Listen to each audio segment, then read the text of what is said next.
The reserve of modern assertions is sometimes pushed to extremes in which the fear of being contradicted leads the writer to strip himself of almost all sense and meaning. Meaning, there has actually always been a sense of overwhelming passion and overpowering and dominant assertion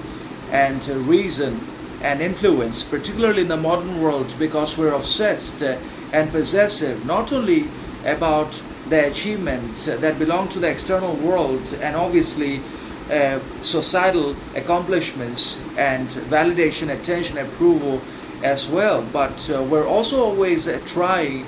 to make ourselves invincible and seem as if we are infallible and incontractable and uncriticizable under all circumstances and situations. So we're not just trying to secure external validation and possession and objective pleasure and prosperity and acceptance and attention, but we're also always obsessively and overwhelmingly trying to basically develop and cultivate and grow character, morality, standards, ethics, maturity,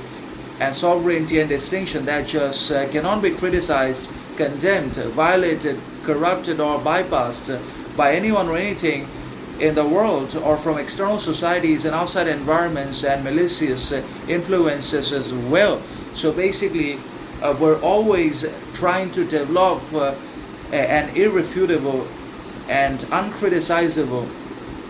and obviously irreproachable character, mentality, morality, perception, outlook, and action in the world. But that is obviously virtually and almost impossible because everyone has always been subject to criticism and condemnation and opposition and difficulty and challenge, not only because of their own ignorance and persisting arrogance and aggression and problematic behaviors, but also because of their deteriorating external relations and interference in their growth, progress, learning, and interruption of their outside growth, achievement, etc.